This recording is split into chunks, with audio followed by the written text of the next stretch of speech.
श्री स्वामी समर्थ. नमस्कार. पुन्हा एकदा तुमच्या सर्वांचे आपल्या चॅनलमध्ये खूप खूप स्वागत आहे. स्वामी महाराजांच्या कृपेने तुमच्या सर्व चांगल्या इच्छा पूर्ण हो आणि तुमच्या आयुष्यामध्ये जे काही दुःख अडचणी आहेत ते सर्व दूर हो, हीच मी महाराजांच्या चरणी प्रार्थना करते आणि आजच्या व्हिडिओला सुरुवात करते.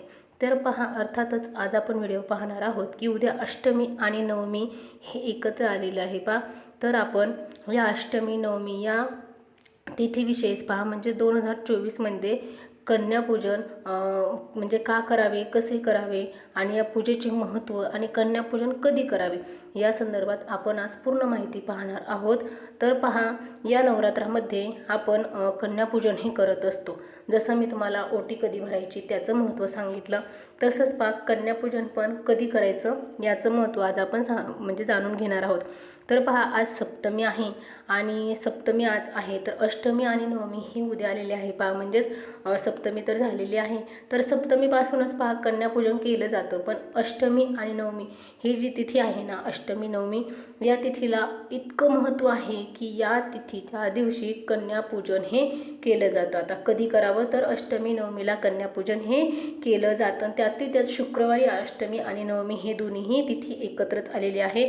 आणि जरी पण पहा नवरात्र नसेल तरी पण आपण शुक्रवारच्या दिवशी कन्येचं पूजन करू शकतो. जसं आपण सुवासिनीचं पूजन करू शकतो तसं आपण कन्येचं सुद्धा पूजन करू शकतो. तर पहा, त्यानंतर कन्यापूजन का करावे, तर पहा कन्यापूजन करणं जशी देवीची आपण पहा कुमारिका जसं आपण देवीची पूजा करतो तसेच पहा आपल्याला कन्याची पूजा केली की आपल्याला संपूर्ण नवरात्राचं फळ मिळत असतं.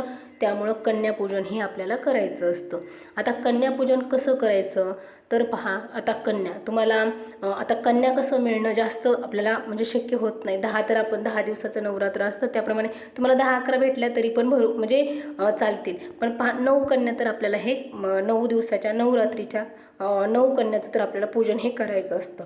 आणि मग कन्यापूजन 9 दिवसाचं म्हणजे 9 कन्याचं करायचं असतं. मग तुम्हाला जर 7 मिळल्या, 5 मिळल्या किंवा तुम्हाला 3 मिळल्या किंवा तुम्हाला 1 जरी मिळली, म्हणजेच पहा आपली स्वतःची मुलगी असेल तिची जरी आपण पूजा केली कन्यापूजन तरी पण चालतं. पण पहा तुम्हाला जर जास्त मिळल्या तर अतिशय उत्तम आहे, म्हणजे खूप चांगलं आहे तुम्हाला जर जास्त कन्या मिळाल्या तर आता तुम्हाला सांगितलं मी 9 कन्याचं पूजन करायचं आपल्याला.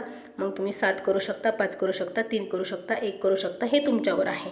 आता पूजेचं महत्त्व काय आहे, तर हे तुम्हाला सांगितलं की पूजा या जे आपण कन्याची पूजा करतो तर याचं महत्त्व आपल्याला डायरेक्ट माता लक्ष्मी म्हणजे पहा आपल्यावरती जी देवी आहे ती आपल्यावरती माता लक्ष्मी म्हणतो आपण किंवा देवी म्हणतो. हे पूजा करतानाच आपण जय माता दी, जय माता दी असं म्हणत असतो. त्याप्रमाणे आपण जर कन्येचं पूजन केलं तर आपल्याला संपूर्ण नवरात्रीचं फळ मिळतं. तर त्यानंतर पहा आपल्याला कसं करायचं आहे पूजा, तर आता प्रथम आपल्या मुली एक ताट घ्यायचं आहे. ताटामध्ये त्या कन्यांचे पाय ठेवायचे आहेत आणि आपल्याला पाय धुवून काढायचे आहेत कन्याचे आणि आपल्याला आपल्या पदराने पुसायचे आहेत किंवा एका रुमालाने त्यांचे पाय कोरडे करायचे आहेत. असे आपल्याला सगळ्या मुलींचे पाय धुवून पाय कोरडे करायचे आहेत. त्यानंतर पहा कुंकू एका वाटीमध्ये घालायचं आहे आणि त्याने प्रत्येक मुलीच्या पायांवरती आपल्याला स्वस्तिक काढायचं आहे आणि प्रत्येक मुलीच्या आपल्याला कुंकवाने स्वस्तिक पायावरती काढायचं आहे. त्यानंतर तिथे आपल्याला हळद कुंकू लावायचं आहे, अक्षता वाहायच्या आहेत आणि फुलं आपल्याला ठेवायची आहेत. हे झालं कन्यांच्या पायाचं. आपल्याला पाहिजे तर हळद कुंकू व्हायचं आहे आणि फुलंसुद्धा ठेवायचं आहेत, अक्षतासुद्धा व्हायचं आहेत आणि त्यांच्या मुलींच्या कपाळीसुद्धा आपल्याला हळद कुंकू लावायचं आहे आणि अक्षता व्हायच्या आहेत आणि मुलींना ओवाळायचं आहे. आता तुम्ही ते दिव्याने ओवाळायचं आहे. हळद कुंकू अक्षता वगैरे अशा प्रकारे आपल्याला पूजा पूर्ण करायची आहे आणि ताटच आपल्याला तसं भरायचं आहे. फुलं वगैरे ठेवायचे आहेत आणि मग मुलींना ओवाळून घ्यायचं आहे. त्यानंतर पहा मुलीला आपण ओढणी पहा देवीची जी ओढणी असती तर ती ओढणी आपण मुलीच्या डोक्यावरती टाकायची आहे. तुम्हाला जर ओढणी मिळाली तर तुम्हाला ओढणी आणायची आहे. नसेल तर एक पट्टी असते पहा जय माता दी, ती कपाळावरती पट्टी बांधली जाते, ती पट्टी आणली तरी पण चालेल. तर तुम्हाला ती ओढणी डोक्यावरती मुलीच्या टाकायची आहे किंवा ती पट्टी कपाळाला बांधायची आहे आणि मग मुलीला तुम्ही जे काही 16 शृंगारापैकी तुम्ही कुठलीही वस्तू मुलींना त्यांच्या उपयोगात येणारी देऊ शकता. हातातल्या बांगड्या असो, गळ्यातला असो, कपाळाच्या टिकल्या असो किंवा त्यांच्या पिना बांगड्या म्हणजे जे कुठलीही वस्तू असेल, कानातलं असो, ते तुम्ही मुलींना ज्वेलरी तुम्ही देऊ शकता. मेहंदीचा कोन, नीलपेंट या गोष्टी तुम्ही यापैकी कुठल्या पण 1-2 वस्तू तुम्हाला ज्या द्यायच्या त्या द्यायच्या आहेत. ह्या वस्तू आपण कुठल्याही देऊ शकतो. पण पहा आपल्याला एक श्रीफल द्यायचं आहे. मग तुम्ही पहिल्यांदा जर करत असाल तर प्रत्येक मुलीला श्रीफल द्या किंवा एका मुलीला श्रीफल द्यायचं आणि बाकीच्या मुलींना इतर फळं द्यायची. पहा म्हणजे केळी, सफरचंद किंवा जे असेल तुमच्याकडे घरामध्ये ते आपल्याला फळ मुलींसाठी द्यायचं आहे. आणि नाहीतर मग पहिल्या मुलीला श्रीफळ, एका कुठल्याही मुलीला एका श्रीफळ द्यायचं आहे. आपण हे फळ आपण कन्यांना दिलं तर आपल्याला त्याचा फळ लवकर मिळतं. म्हणजेच पहा त्यामुळे आपल्याला एक फळ द्यायचं आहे. कुठलं पण एक फळ तुम्ही द्या त्याच्यामध्ये. तर एक फळ द्यायचं आहे आणि हे 16 शृंगारापैकी साहित्य द्यायचं आहे. तर पहा अशा प्रकारे आपल्याला कन्यांचं पूजन करायचं आहे.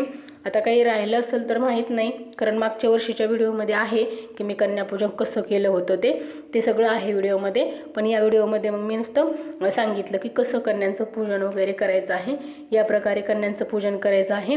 आणि त्यानंतर तुम्ही समजा मुलींना जेवण वगैरे बनवलं. आता मुलींसाठी खीरपुरीसुद्धा चालते, उपवास आहेत असं काही नाही. मग मुली उपवास धरणार आहेत का?